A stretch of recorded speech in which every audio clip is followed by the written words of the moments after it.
Alhamdulillah, di penghujung acara mudah-mudahan insyaallah semakin berkah sambil kita menunggu masuknya waktu zuhur. Sebelum kita bacakan kalam Habib, Syekhan ingin mengingatkan diri saya sendiri dan seluruh keluarga Al-Habib Ja'far dari semua yang diterangkan. Maka pertama yang diambil kesimpulan, khususnya keluarga dan seluruh alawiyin dan kaum muslimin, jangan ada yang keluar dari jalurnya datuknya kalau ingin selamat. Jangan merasa Anda lebih hebat atau lebih luas ilmunya. Kenali diri kamu bahwa kamu ibarat orang yang buta perlu dituntun. Kalau Anda buta nggak merasa buta, sok tahu jalan, akhirnya kamu celaka. Yang salah diri kamu. Salafnya kamu nuntun untuk sampai ke surga. Salafnya kamu nuntun untuk supaya sampai di jalan yang diridhoi oleh orang tua, diridhoi oleh Nabi. Karena itu jangan sekali-kali kamu merasa hebat, nggak mau dituntun sama datuknya sendiri, nggak mau dituntun sama salafnya sendiri. Akhirnya kamu celaka, kamu yang salah kamu sendiri. Pertama. Kedua, kemuliaan salafnya kamu bukan karena duitnya mereka. Kemuliaan salafnya kamu bukan karena mobilnya, bukan karena tanahnya, bukan karena pabriknya, tapi karena ilmunya dan istiqamahnya. Kita ini menghadiri haulnya Al-Habib Ja'far. Kenapa? Karena hafal Quran, istiqomahnya dalam baca Al-Quran tinggi. Bukan karena Habib Ja'far nih duitnya miliatan. Bukan karena Habib Ja'far nih pangkatnya tinggi dalam urusan duniawi, bukan. Karena itu jangan sampai kemuliaan ini berhenti sama kamu. Alim bin alim bin alim bin alim sampai Nabi. Ke ente bukan alim, ahli bahasa Inggris, ahli Mandarin, ahli itu. Berhentinya ini karena kamu nantinya kamu turunkan kepada anak turunan kamu itu bukan kemuliaan tapi kehinaan. Lah ya ikhwani, teruskan nih kemuliaan. Bentuk, ayo kita bentuk sekarang anak cucu kita menjadi hufadzul Quran. Nih anak cucunya ini, bentuk mereka itu menjadi hafal Al-Quran seperti datuk kamu. Tadi Al-Habib Husain bin Abdullah menceritakan kepada Al-Faqir, putra Al-Habib Ja'far ada yang namanya Husain di Mekah, menceritakan ketika Habib Ja'far di Mekah, tinggal ada di kota Mekah saat itu, setiap hari iktikaf ada di Masjidil Haram, setiap tiang dihatamkan Al-Quran. Setiap tiang dihatamkan Al-Quran.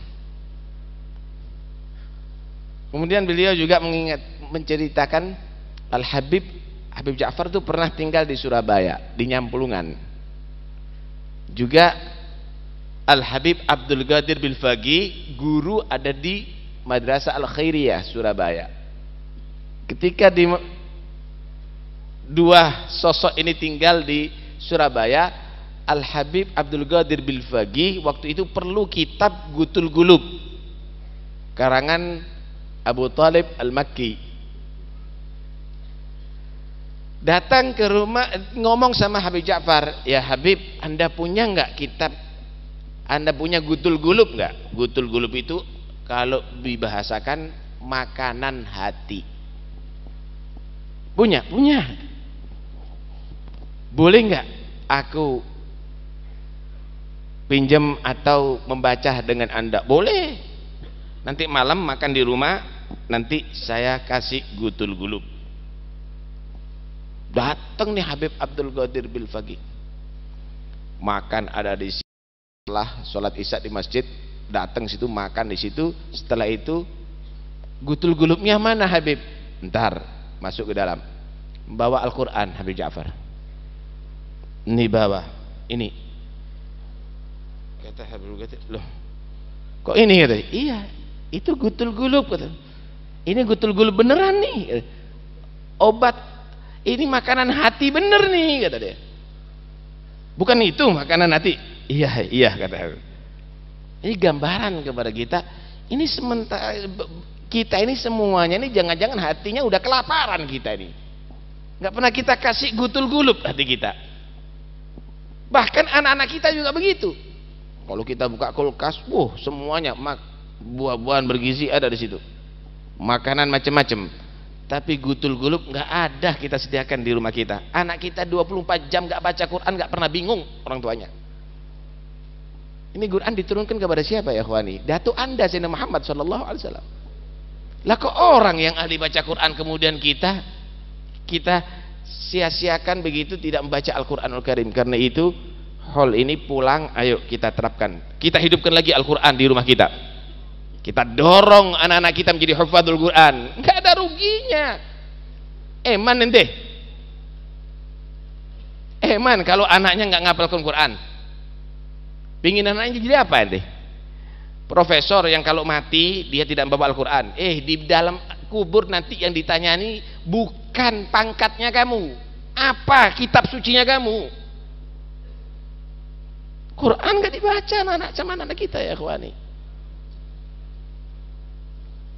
Kemudian yang terakhir untuk anak cucu Habib Ja'far dan kita semuanya, untuk kita semuanya, bahwa jadilah orang tua yang selalu menceritakan salafnya kepada anaknya, sehingga anaknya tadi itu cenderung ingin seperti salafnya. Kita nggak pernah ceritakan ya ikhwan, ngawur yang kita ceritakan orang politik, pemain sepak bola. Ini kira-kira gambarkan apa? Walidi tidak muta'alliq dengan salaf. Abahnya anak adalah orang yang gemar sepak bola dan seterusnya. Karena itu ayo kita berubah dalam kehidupan ini. Kita jadikan contoh bahwa kita adalah cinta dengan salaf dan kita cintakan salaf kita kepada anak-anak kita. Saya ingin membawakan kalamnya Habib Syekhan untuk kita menjadi oleh-oleh ketika kita pulang dari acara hall ini.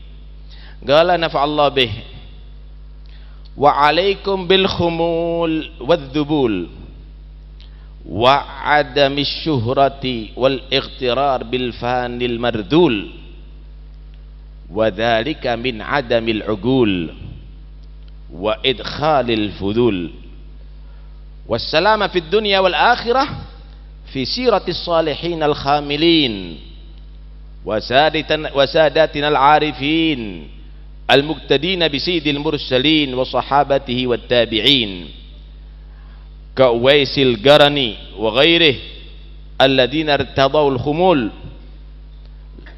لما على مقامه نفر من حب المال والجاه ومعرفة الناس رآها قيود ولما كسر قيوده بلغ مقصوده wasafa qalbuh wa araf rabbuh. Beliau berkata, penting untuk para dai, ustadz-ustadz yang sering tampil, hendaknya kamu selalu berusaha untuk menjadi orang yang tertutup dengan pakaian yang sederhana dan tidak selalu menjadi orang yang tampil-tampil terus. Jangan tertipu dengan dunia yang terhina ini. Itu semuanya jika kamu lakukan, maka itu pertanda kamu bukan orang yang cerdas. Itu semuanya adalah fudul, satu hal yang kurang berharga dalam kehidupan saudara. kesibukan-kesibukan yang justru akan membuat kamu semakin susah hidupnya. Tahukah jalur selamat dunia sampai akhirat? Yaitu mengikuti jejak salafus saleh. Salafus saleh bagaimana? Yang al-khamilin, yang mereka tadi itu tidak ambisi dan gila ketenaran. Mereka para sadah al-arifin, mereka orang-orang mengikuti jejak Sayyidil Mursalin dan para sahabatnya dan para tabi'in. Coba kamu lihat bagaimana Uwais Al-Qarani. Uwais Al-Qarani atau yang semisal Uwais Al-Qarani, mereka ridho dengan tidak dikenal sama orang. Malah beliau bukan dikenal al-imam, al-allamah atau fulan, tapi dikenal al-majnun, orang gila. Sebenarnya yang pantas disebut al-majnun kita, saudara. Kita kalau disebut al-majnun kita marah, padahal lebih pantas Uwais Al-Qarani dibilang al-majnun, senyum. Kenapa? Alhamdulillah, berarti kita sudah selamat, nggak dikenal sama orang. Ketika tinggi magam dia semakin lari daripada cinta harta dan cinta ketenaran. Ma'rifatun nas ra'aha guyud. Dikenal oleh manusia, mereka menilai adalah seperti belenggu. Kalau sudah terlepas belenggu, berarti dia mencapai maksud dan cita-citanya dengan mudah.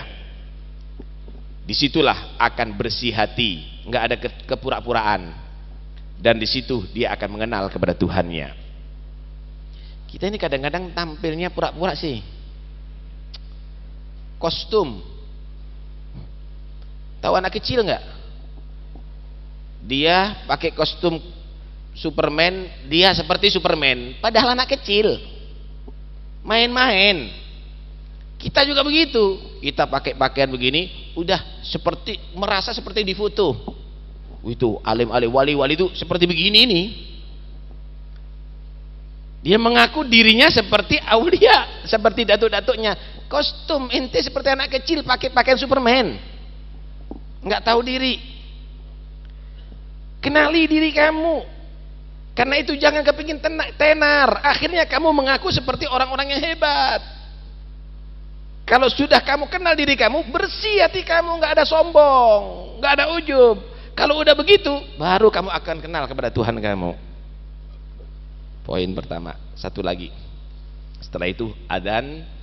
Setelah adzan kita sholat duhur, kita baca doa wahbah dan sholat duhur. Sebelum sholat duhur atau setelah sholat duhur, kita adakan sholat ghaib untuk Al-Habib Idrus bin Sumed yang mati dalam keadaan mulia, saudara. Mati dalam keadaan sholat hari Jumat dan dibunuh oleh pembenci Ahlul Bait. Karena itu kita sholatin nanti supaya dapat barakah beliau. Wa qala radhiyallahu anhu, "Alaikum bi ta'limi auladikum wa nisaikum wa abidikum fil adab wal qanaah waz zuhud. Wa 'arrifuhum huquqallah wad daral akhirah. Wa mata 'arafu huquqallah 'arafu huquq abaihim. Was-sa'i 'alal khair kafa'ilih. Yahsul lil aba'i al-ajr was thawab mudha'af." Wajib bagi kamu ngajari anak-anak kamu, ngajari istri kamu, ngajari pegawai-pegawai kamu. Kalau bahasa sekarang, kalau dulu budak-budak kamu. Oh, udah berarti sudah adzan. Kita tunggu adzan, setelah itu doa wahbah.